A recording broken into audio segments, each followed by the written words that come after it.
Welcome to an episode of Potion Sword Run. I'm Original Seed. I hope you're having an awesome day today. And today I'm going to be talking to you about the PlayStation 5 and pretty much give you my impressions on the system so far. Now first I'm going to start with what I don't like about it.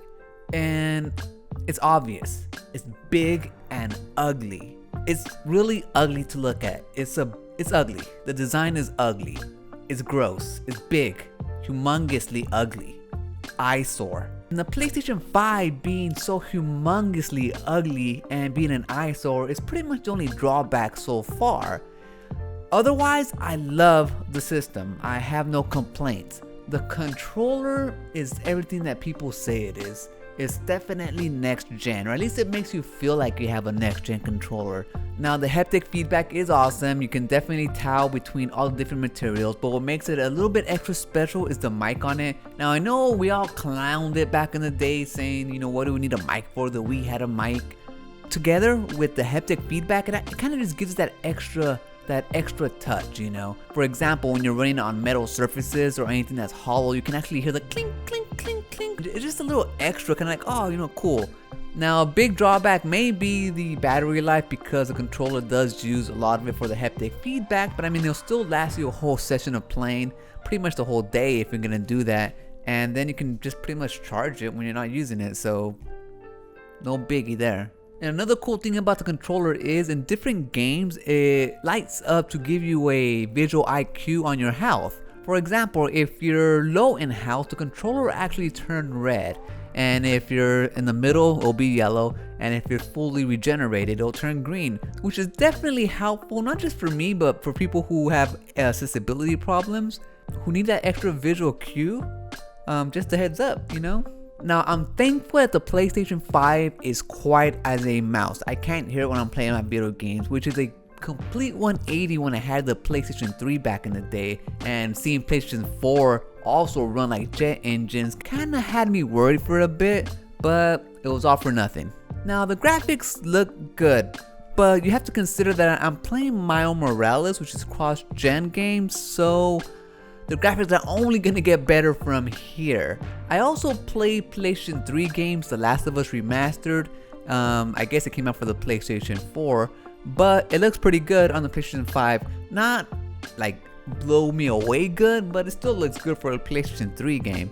I also played God of War, and that game looks beautiful, breathtaking. And I'm playing it with earphones right now, so when you hear Kratos speak, you can actually hear the timbre in his voice, you know what I mean? It sounds terrifying but reassuring at the same time, kind of crazy.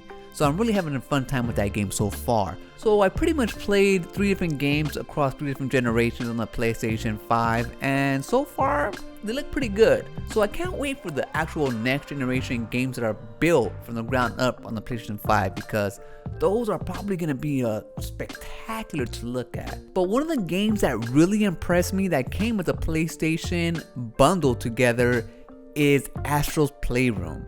I mean, that game is just fun. It's nice to look at, and it brings back a lot of nostalgia, especially if you've been with PlayStation this whole time. But I mean, it's just a perfect game to launch with the console. And I mean, this game could have been sold on its own, and people would have bought it, at least through word of mouth, because it's definitely a gem. And it's just awesome that PlayStation included that with every purchase. And I know they did it because they want to show off the controller. So it's both smart and kind of like a good gesture to people who bought their console, especially those that can't afford a new game. Hey, you got Astro to play, and it's definitely one that you shouldn't miss. And in fact, I'm probably gonna do a standalone review on it once I'm done, but I'm actually taking my time, so that's gonna be a bit. Now, the user interface is pretty cool. Now, when I compare it to the Xbox One that I have now, I kind of like Xbox a little bit better, just because, not necessarily because I'm used to it, but it just kind of shows me more with less. But I do appreciate the PlayStation 5 interface. It's super quick. It has a lot of stuff to offer, and you can kind of get lost in it if you want to explore all the different community tabs and everything. But one thing that I really liked is the activity cards. they are a game changer. Just the other day I was done playing Spider-Man for the night, and I happened to just flip through the activity cards and I saw one mission for a cat to save. And I looked into it and it only took 5 minutes, and I thought to myself, I have 5 minutes to save this cat, so I went ahead and did it. You know what I mean? It's just like, it keeps you focused, it keeps you engaged in the game, it lets you know how long it's gonna take, so if you can't commit that much time to it, you know, there you go, all just within an activity card, and it takes you right to it too, you know what I mean? Right to the front doorstep of the mission. So I really appreciate these activity cards, and I really hope that Xbox copies it. They gotta copy it. Now, another feature that I've been using a lot is the share feature. I've been taking a lot of photos in Spider-Man because it has its own photo mode, and then I take those photos and pretty much take a snapshot and then I share them on my Twitter. And pretty soon I think my whole Twitter account is gonna be just pictures of games, so I don't know how that's gonna go. But I'm also using these pictures to create narratives, and I'm trying to do that with Spider-Man, so look out for videos that I'm trying to create within Spider-Man and taking pictures. Now, as for the speed of the games downloading, I didn't really notice that much of a difference compared to my Xbox One, because games usually download pretty quick, I mean within an hour, and that's pretty much how long it's been taking me on average of these games on the PlayStation Network, so, you know, I don't know. I did get a bunch of free games off the PlayStation Collections, so that's kind of what I'm playing right now. I only bought Spider-Man Miles Morales so far, so it's kind of saving me a lot of money. I'm not sure if I'm going to be playing online on the PlayStation Network, since I don't have any friends on PlayStation Network, but I guess we'll see. Now, there's still other features that I haven't used. For example, the one where you can share your screen with a friend and vice versa, so you can see what they're playing at the same time while you're playing your game. Now, I talked about that feature before, and it's pretty neat. I mean, you can come up with some collaborative ideas to, I don't know, just play video games or actually make videos, you know?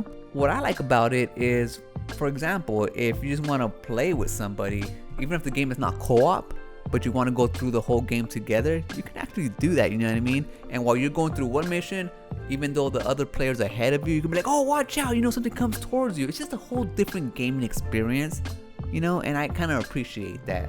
And that's something that I haven't seen before. Now, Xbox was supposed to have a feature like that, but it kind of never came to fruition. So I'm sure they can do it if they want to, so I guess time will see. But it's definitely some cool stuff on the PlayStation that I haven't got into, even including music. You can connect your Spotify to it, and then of course you can connect all your apps like YouTube, Netflix, and all that stuff. I haven't done that so far, but I eventually plan to do that in the future. Now, so I guess by the tone of this video, me giving it positive praise, you can tell that I don't regret getting this console, not one bit.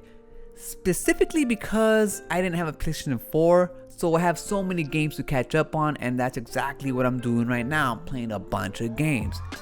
Now, if I would have got an Xbox Series X, I don't think I would be that excited so far for next gen. I mean, it's an awesome system, and it'll be able to play my Xbox games that I have now to the best of their abilities, but it wouldn't necessarily be something new for me, especially because there's no games to play at the moment. However, in the future, we know that's definitely going to change with so many studios that it has, so I definitely look forward to buying an Xbox Series X when it comes out.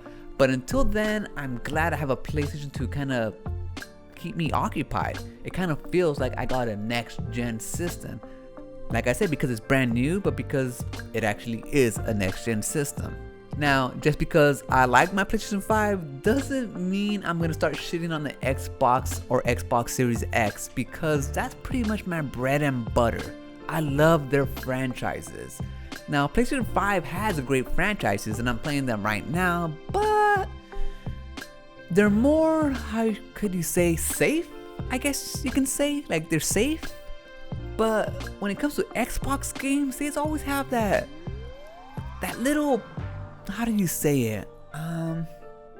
Like a little bit of crazy in them, you know what I mean? Like, they could be great, but they could fail miserably. You know, they're not like focus tested.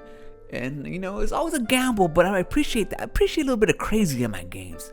And that's kind of why I like Xbox, because, you know, just when you think they're out, they're just gonna come back in, you know, and bite you behind the ear. So, I'm very excited about Xbox Series X too. But I also love my PlayStation 5.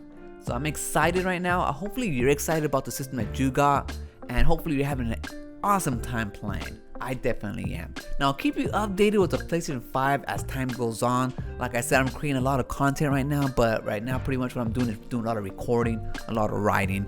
I don't necessarily just want to give you feeds and feeds of content. Although I have been doing a lot of see me plays lately, because like I said, these games are brand new to me. I just kind of want to give you my first general impressions on them. So look forward to those too. Now that's gonna do it for this episode. Remember, when shit's the fan, and all you hear is negative stuff coming at you about your console, about your PlayStation 5, about your Xbox Series X, change the channel, put down your phone, and run.